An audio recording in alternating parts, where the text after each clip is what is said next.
October of 1760, King George III becomes the new King of England, and things begin to change for America. After the French and Indian War ends in 1763, England begins heavily taxing the American colonies. After the French and Indian War, the Proclamation Line of 1763 is put in place, having no one settle west of the Appalachian Mountains. The Sugar Act is passed to reduce the rate of tax on the Molasses Act.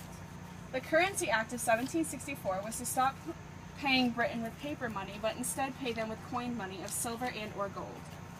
In March of 1765, the Stamp Act was passed. This act taxed all paper goods, including playing cards, newspapers, and dice. This was the first direct tax the British had on the colonies in over 150 years. In May, Patrick Henry presents 7 Virginia resolutions to the House of Burgesses. The Virginia resolves were to boycott British goods. In July, the Sons of Liberty opposed the Stamp Act. They used violence that eventually forces the British to stop American merchants from purchasing British trade goods. The Stamp Act Congress was created in 1765. It convenes of 9 colonies to prepare a solution that can be sent to King George III in the English Parliament. What is asked is to take back the Stamp Act and all acts of 1764. In October of 1765, the Declaration of Rights and Grievances was made. This document was directed towards the Stamp Act and said no taxation without representation.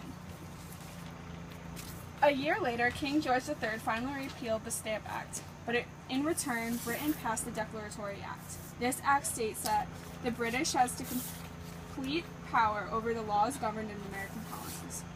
In June of 1767, English Parliament passes the Townshend Acts, imposing a new series of taxes on the colonists to offset the costs of administering and protecting the American colonies. After the Townshend Acts were passed, the letters from a farmer in Pennsylvania were made. This consists of 12 letters, and the purpose of the document was that Parliament had no right to tax the colonies specifically for revenue.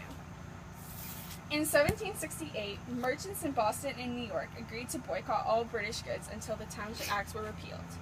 Colonists were done paying taxes for pointless materials. March 5, 1770, the Boston Massacre. This massacre starts with the colonists taunting the redcoats by throwing rocks, snowballs, and ice at them. 5 colonists died by the firing of redcoats. This event was the result of the colonists being angry with the British passing all these acts.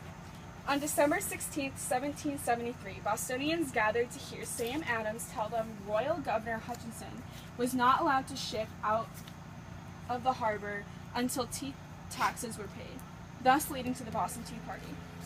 This night was where the colonists dressed up as Indians and threw tea overboard into the harbor as a protest to the tax.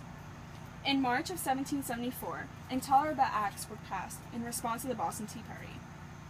The English Parliament creates the Boston Port Bill, which shuts down all commercial shipping until Boston pays for all the taxes of tea dumped into the harbor. This leads to the Bostonians boycotting all British imports in response to the Boston Port Bill. The First Continental Congress is formed and meets in Philadelphia with 56 delegates from each colonial except Georgia. A declaration was created and sent to the king, who denied it, so the Congress was not official. In 1775 was the Battle of Lexington and Concord. The British won at Lexington, but the colonials won at Concord.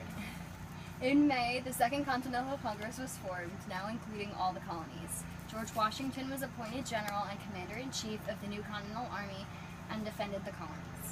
The Battle of Bunker Hill takes place in June 17, 1775. This is the first major battle between the British and American troops. In July, the Continental Congress adopts the Olive Branch Petition. This petition was to attempt to assert the rights of the colonists while maintaining their loyalty to the British Crown. King George refuses to read the petition, so the Congress didn't technically exist. In 1776, Thomas Paine wrote Common Sense. It was a list of all the reasons the colonies should rebel and the wrongs the British had done. Paine wrote no taxation without representation. In other words, England could not fulfill the best interests of the colonies when it was so far away. In July of 1776, the Declaration of Independence was created. It was written by Thomas Jefferson, Benjamin Franklin, John Adams, Roger and Livingston, and Roger Sherman.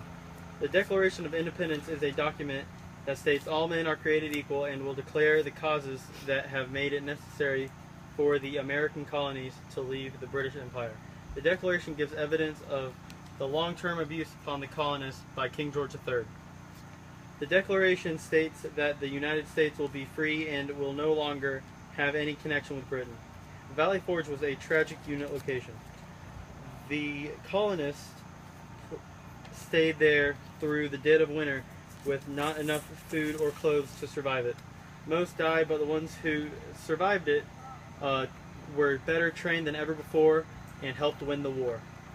Yorktown was the final battle of the American Revolution. The British surrendered, and the Treaty of Paris of 1783 was signed by the United States and Great Britain to declare the end of the war. The victory went to the United States.